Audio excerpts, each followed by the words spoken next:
দর্শক, কথায় আছে যত্ন করলে রত্ন পাওয়া যায়। কথাটা একদম মিছা না। মহৎ লোক যারা রয়েছেন তারা এই কথাটা কয়ে গেছেন, আর সেটা কিন্তু আমরা ফলো করি বা অনুসরণ করি। দেখেন, এই কৃষক ভাই যিনি আছেন তিনি লাগাইছেন পটলের চাষ। পটলের চাষে এত ফলন হয়েছে দেখেই সেই কথাটাই মনে পড়লো, যত্ন করলে রত্ন পাওয়া যায়।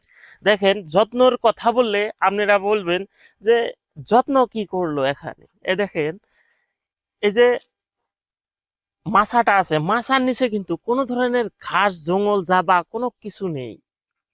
কারণ সব সময় এখানকার পরিচর্যা করে, এখানে মানে এই যে এই জমিটাতে পরিচর্যা করে, যার জন্য বলছি যে যত্ন করছেন।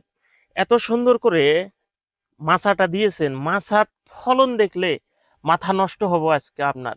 আর যারা নতুন আছেন, যারা ভাবছেন যে পরবর্তী সময়ে আমরাও এই ধরনের পটলের চাষ করব, তারাও অবশ্যই কিন্তু আজকের ভিডিওটা সম্পূর্ণ দেখার অনুরোধ রইল।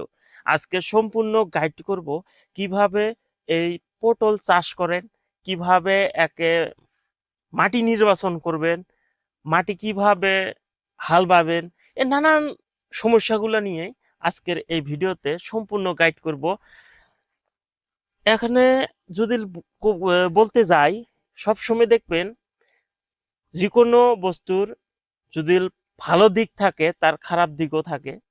তেমনি এই যে আবাদ আছেন, পটলের চাষ, পটলের চাষেও ভালোর দিকও আছে, খারাপের দিকও আছে। আমরা ভালোর দিক আগে বলবো, পরে বলবো এর গুণাগুণ, গুণাগুণের পরে বলবো এর ব্যাগুণ। যাই হোক বন্ধুরা, আপনারা দেখতেই পারছেন আমার পাশে যেগুলা ফল আছে, ফলের সাইজ দেখছেন এক একটা। ফল দেখলে আপনি বলবেন হাইব্রিড জাত, কিন্তু না, এগুলা আপনার দেশীয় জাতেরই পটল। আর ফলনও বিশাল। কি বলবো, যদি একদিনে তোলা আরম্ভ করে বিঘায় কয়েক মন অবধি তোলে, এত ফল হয়েছে। আমার এই এলাকাতে যতগুলি কৃষক রয়েছেন সবারই বাড়িতে পটলের চাষটা রয়েছে। আমি আগে আপনাদেরকে ফল দেখাবো। পটলের চাষ আমাদের এই এলাকাতে সবাই করে, কম বেশি সবার বাড়িতে রয়েছে, কিন্তু এই এলাকার বাইরে কিন্তু কোনো জায়গাতেই পটলের চাষ পাবেন না। কারণ আছে, কারণটা হলো মাটির গুণাগুণের জন্য পটলের চাষ কিন্তু সবাই করতে পারে না। মাটির কথা যদি বললাম, এখানকার মাটির খবরটা কই। এই যে পটল চাষ যদি করেন, সবের প্রথম আপনাকে মাটি নির্বাচন করতে হবে। আপনি মাটি নির্বাচন করার পরে আপনার দ্বিতীয় ধাপে আসবে আপনার চারা নির্বাচন। এই যে ফলগুলা যে দেখছেন এত বড় বড় সাইজের ফল, দেখেন আমি যদি পাশের থেকে দেখাই কত বড় সাইজ দেখছেন। 4 আঙুল, 7 আঙুল একটা পটলের সাইজ। এত বড় পটল কিভাবে হয়? এই যে বললাম না, চারা নির্বাচন করবেন। চারা যদি আপনি নির্বাচন করতে সক্ষম হন, বা ভালো চারা যদি আপনি নির্বাচন করতে পারেন, তাহলে আপনি ফল ভালো পাবেন। সাথে মাটির গুণাগুণ যদি ভালো থাকে, তাহলে এই ধরনের ফল পেতে পারেন। মাটির গুণাগুণটা বলতে আপনার পটল চাষটা আসলে বেশিরভাগ ক্ষেত্রে দেখি আমি, যেগুলা বালু মাটি বা বালাসা মাটি, আমরা যেটা মাটি বলি, নদীর পার অঞ্চল, এই মাটিগুলা নির্বাচন করতে হবে যেখানে পানি জমে না। এ দেখেন, আজকে সকালবেলা বৃষ্টি হয়েছে, ঝড় বৃষ্টি, দেখেন একটু পানিও নেই, দেখছেন। পানি পড়ার সাথে সাথে মাটি খায়া ফেলে, যার জন্য এই জায়গাতে আপনার পটলের চাষ খুব ভালো হয়। কৃষক ভাই তার উপরেও একটা কাজ করছে, দেখেন আমি এর আগে বহুত ভিডিও দেখাইছি কিন্তু এই ধরনের দেখাই নাই। এই যে ঢিপটা বানাইছে, গাছটা এখান থেকে উঠছে, এই যে দেখেন মাটি উঁচু করে দিছে। উঁচু করার কারণ কি জানেন? এই যে সার দিছে, সার দেওয়া মাটিটা কিন্তু উপরে তুলে দিছে, যাতে এখানে পানি না আটকে। পানি আটকিলে এই গাছগুলো মরে যাবে, আর মরে গেলে বহুত টাকা লস। ফল, এই যে শাক সবজি নানান ধরনের চাষ করা হয়, কিন্তু পটলের মতো দীর্ঘমেয়াদী চাষ কোনোটাই নেই। পটল একদম মোটামুটি 10 মাস অবধি গাছ টিকে, আর 8 মাস আপনাকে ফল দিবে। এখন কথা বলবো, আপনারা চারা নির্বাচন কেমন করবেন, কিভাবে করবেন।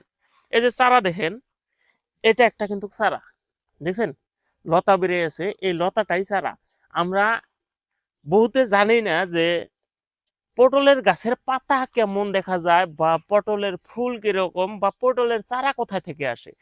তো আমি যদি বলি যে এই যে এই লতাটাই একটা চারা, এই লতাটা কিভাবে চারা হয় আমি এই যে এখান থেকে দেখাবো। এই যে এই লতাটা ছিললাম, এটা দিয়েই চারা তৈরি করা হবে। এই দেখেন, এই যে শিকড় বাড়াইছে, দেখা যায় বগা একটা শিকড় বেড়াইছে, এই যে এখানে একটা বেড়াবে, মানে প্রত্যেকটা গিঠে একটা করে শিকড় বাড়াবে। আর এটা রোপণ করার নিয়ম হলো, এই যে 1 পেজ, 2 পেজ, 3 পেজ দিলেন না, এখান দিয়ে তুলে বাঁধে দিতে হবে, এই যে এইভাবে বেঁধে দিতে হবে। বাঁধা হলে এই অংশটা মাটিতে দিয়ে এইভাবে উপর দিকে আগাটা দিতে হবে। কিছুদিনের মাঝখানেই দেখবেন এই যে প্রত্যেকটা শিকড়ের থেকে একটা করে গাছ উৎপন্ন হয়েছে, বা গাছ উপর দিকে এইভাবে উঠে আসবে। যখন দেখবেন যে এগুলো মাছার পাওয়ার সময় হয়ে গেছে, তখন আপনাকে মাছা দিতে হবে। আর মাছা দেওয়ার লগে লগে দেখবেন আপনার অতিরিক্ত মাছা দেওয়ার 10-15 দিনের ভিতরে আপনি পটল বিক্রি করতে পারবেন। বহুত দর্শকে আমাকে কোশ্চেন করেন যে এই যে পটল রয়েছে, পটল কিভাবে আর কি আম, মানুষ পরাগণে নিয়ে কথা বলে, তো আপনাদের ওখানে দেখি উঁচু যে মাছা, তো ওখানে পরাগণন কিভাবে করে। তো এই বিষয়টা যদি আমি বলি, আমাদের এখানে উঁচু মাছাতেই চাষ করা হয় পটল। আর এখানে পরাগণনের পদ্ধতিটা আমরা নিজের হাতে করি না, মানুষ নিচা মাছা দেয় সেখানে নিজে করে। কিন্তু আমাদের এখানে এই প্রত্যেকটা 10টা গাছের মাঝখানে একটা করে মর্দ বা এখানে পুরুষ গাছ রোপণ করা হয়। আর পুরুষ গাছ থেকেই এই পরাগণন, এখানকার বাতাস, হাওয়া, পকালি যত ধরনের আছে, এরাই কিন্তু বাকি কামটুকু করে ফেলে। যাই হোক, এই যে আমার এইদিকে যদি দেখাই, আমি বলছিলাম যে এখানে কিন্তু প্রচুর পরিমাণে, প্রচুর বলতে প্রচুর পরিমাণেই ফল রয়েছে। দেখেন আমার সামনের দিকে, দেখছেন কি পরিমাণে ফল হয়েছে। আপনিও কিন্তু এই ধরনের উদ্যোক্তা নিতে পারেন, আপনিও করতে পারেন।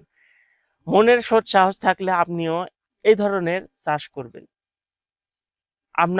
আপনারও যদি ইচ্ছা থাকে, আপনি এই ধরনের লতার দাম নাই, যদি নতুন এক কৃষকের থেকে আপনি বলেন, এমনি দিয়ে দিবে। দেখেন এই যে এই এলাকাতে কত, এই অল্পটুক জায়গাতে কত লতা, এখান থেকে লতা নিয়ে গেলে কৃষকও কিছু বলবে না, খালি নিয়মের 5 টাকা থেকে 7 টাকা দিয়ে দিবেন, মানে ফ্রিতে নেওয়া যায় না। সেই ক্ষেত্রে আপনি যদি দিয়ে দেন, হাউস করে 50 টাকা 100 টাকা দিয়ে দিয়ে লতা নিয়ে গেলেন, আপনিও বাড়িতে অল্পটুক প্রথমবার টেস্ট করার জন্য অল্পটুক 1 কাঠা জমিতে চাষ করেন, দেখেন সফলতা পান না নাই। সাথে কিন্তু নিবেন পুরুষ গাছ, পুরুষ গাছ না নিলে ফলের পরিমাণ কম আসবে। পুরুষ গাছটা যারা এই চাষ করেন তারা কিন্তু ভালোভাবে জানে যে পুরুষ গাছ কোনটা, পুরুষ গাছে ফল আসে না। সেই পুরুষ গাছের কিছু লতা নিয়ে যাবেন, এইভাবেই রোপণ করবেন, করলে দেখবেন অবশ্যই আপনি সফল হবেন। যাই হোক দর্শক, ফল দেখলে কথা বেরিয়ে থাকে, নানান ধরনের চাষাবাদ নিয়ে কথা বলি, নানান ধরনের সমস্যা তুলে ধরি। তো এই যে ফলগুলার সমস্যার কথা বললে নেই, ছোট্ট করে একদম 1 মিনিট সময় নিয়ে একটা কথা বলবো। যে এই যে পটল চাষের সমস্যার ভিতরে একটাই, পানি যাতে কোনো সময় না পায়, মানে পানি না পায় মানে বৃষ্টির পানিতে যাতে বাঁধে না, বাঁধলে কিন্তু গাছ মরে যাবে। যাতে বৃষ্টির পানি নিষ্কাশন ব্যবস্থা থাকে, 1 নাম্বার। আর 2 নাম্বার, আপনি এই জমির নিচে, মানে মাচার নিচে সবসময় পরিষ্কার, এইরকম পরিষ্কার রাখবেন। 3 নাম্বারে, আপনার ফলের একটা বেমার আসে, যেটা আপনি কীটনাশক ব্যবহার করলে আপনার সেই ফল পাকার থেকে মুক্ত হয়ে যাবে। যেমন আমি এই মাছাতে দেখি না, যাই হোক এনারা সেই ওষুধটা ব্যবহার করছে সম্ভবত। এই দেখেন, এই ফলটা দেখাই, এই ধরনের লাল হয়ে যাবে, লাল হয়ে ভিতরের বস্তুটা পচে যাবে। যাই হোক, এটা কীটনাশক ব্যবহার করলে আপনারা পেয়ে যাবেন। আপনাদের বাড়ির পাশের যদি কৃষি বিজ্ঞান কেন্দ্র আছে তাদের সাথে সাক্ষাৎ করে এই বস্তুটা সমাধান করতে পারেন। যাই হোক বন্ধুরা, আজকে আর নয়, দেখা হবে কোনো পরবর্তী ভিডিওতে। আসসালামু আলাইকুম।